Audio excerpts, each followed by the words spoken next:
In Italian, there are several ways to talk about the past, several verb tenses you could use, and while some could be considered interchangeable, you should be careful when using the passato prossimo, for example, ho mangiato, and the imperfetto, for example, mangiavo.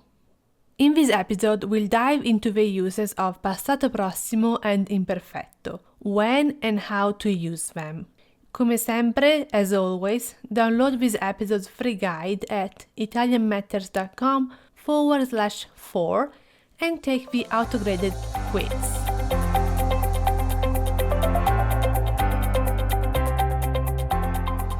Ciao amici, bentornati. Come state oggi? Come va?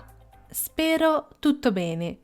Io sono Margherita, the host of Italian Grammar Made Easy podcast and creator of Italian Matters. If you need support as you learn Italian, don't forget to join us in the Facebook group Italian Matters Club. It is our space to connect, ask questions, and for you to become a fluent and confident Italian speaker.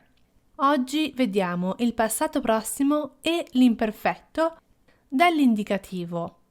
Today we're looking at these two tenses.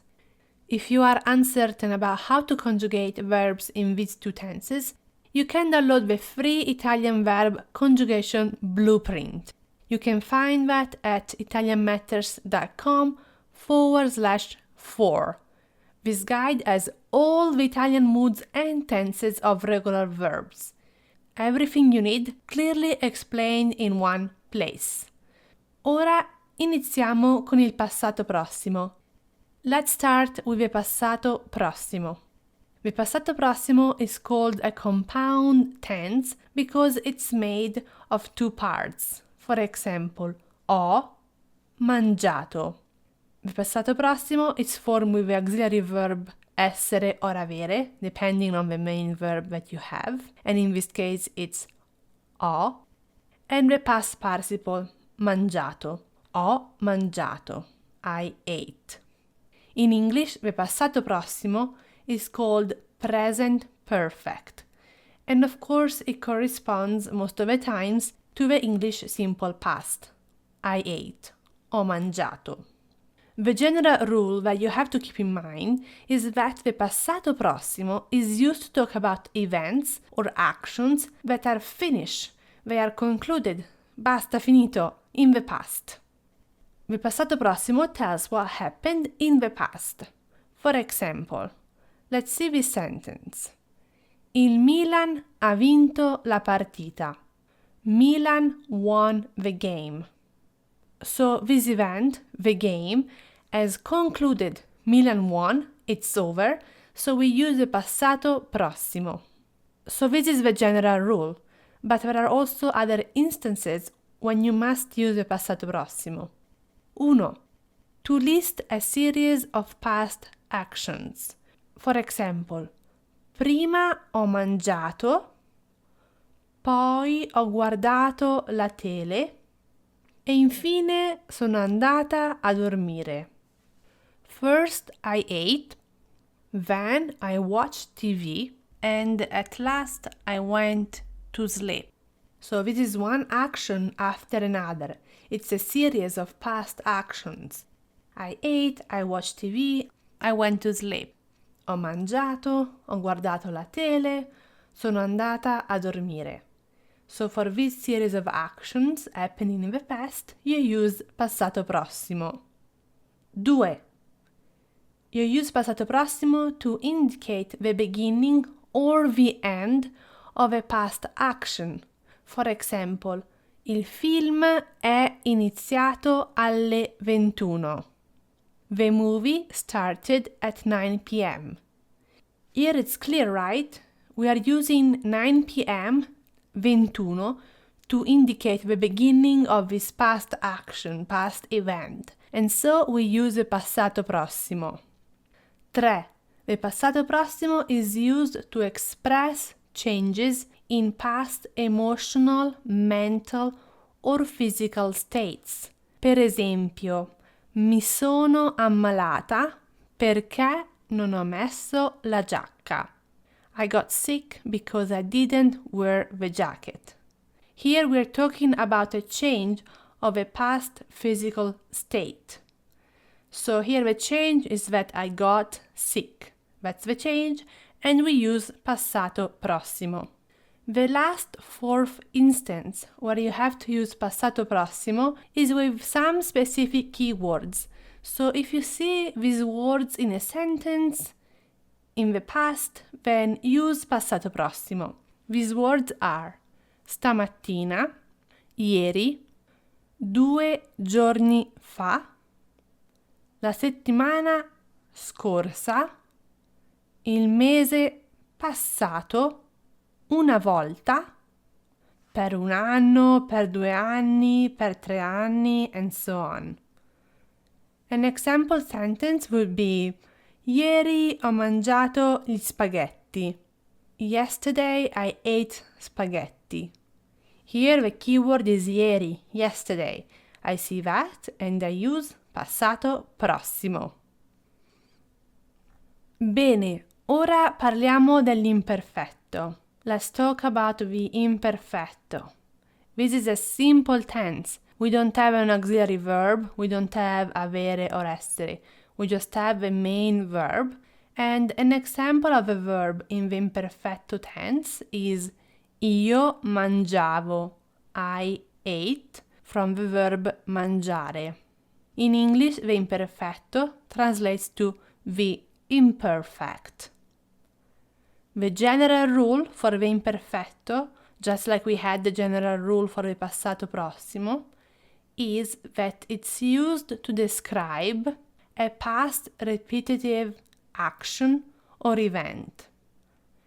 Repetitive, this is the important piece.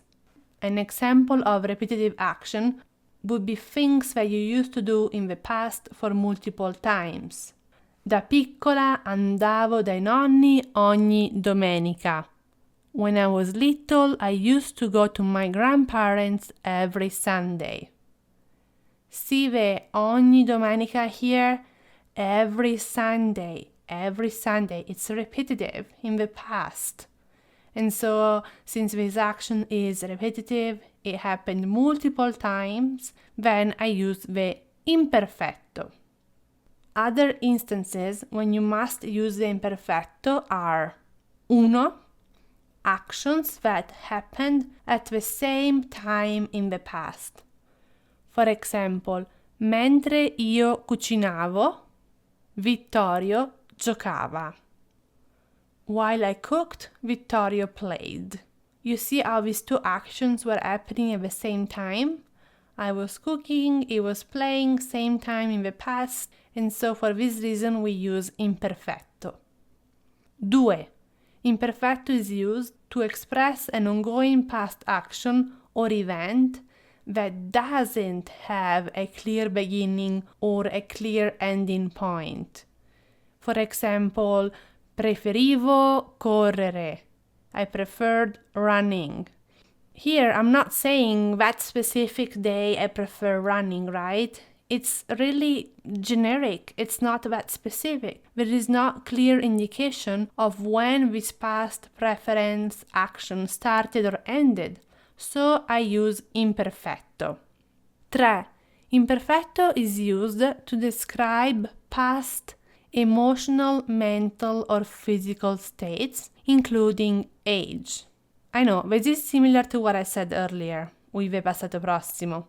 But what I said before was that the passato prossimo is used to express change in past emotional, mental, or physical states.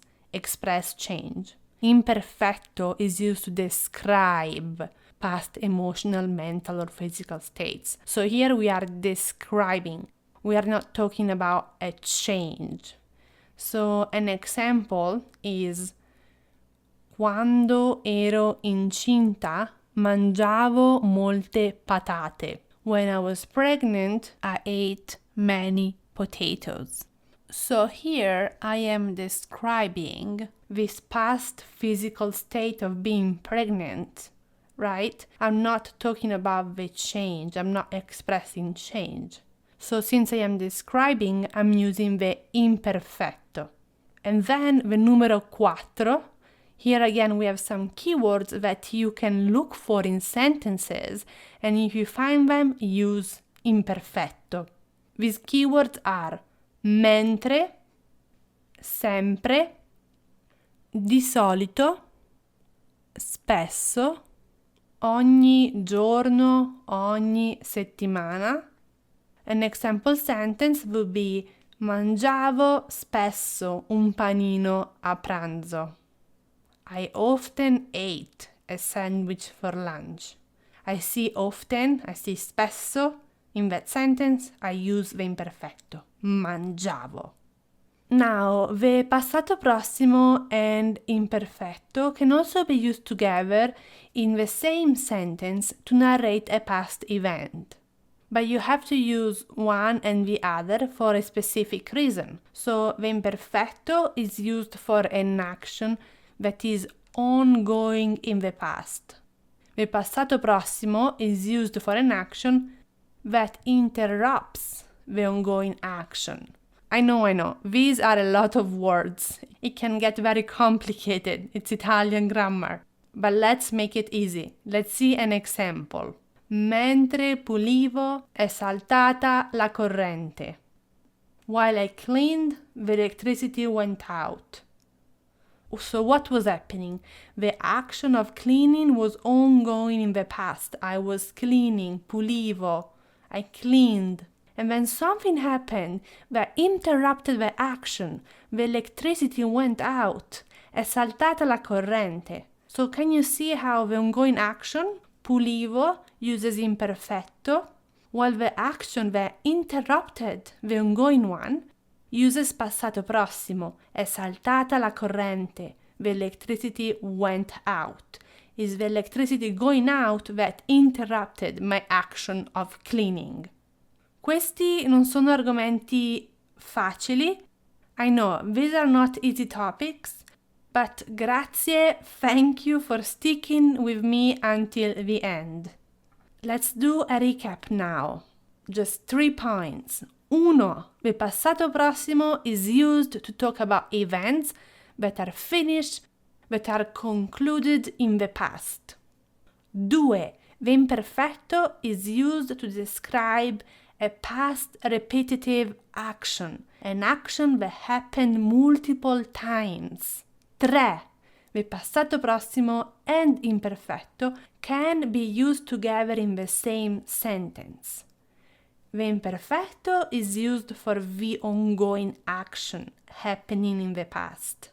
The passato prossimo is used for the action that interrupts the ongoing one. Dai, eccoci alla fine di questo episodio. Here are action steps for you. 1. Download the guide at italianmatters.com/4. This guide summarizes everything that we talk about today. These guides are very useful because you have everything on one page and it's right there in tables summarized for you. 2. Take the quiz on this topic at the same link, 5 questions about passato prossimo and imperfetto. E questo è tutto per questo 4º episodio di Italian Grammar Made Easy. Ci vediamo giovedì prossimo ancora qui con un altro argomento di grammatica. Ciao amici, ciao!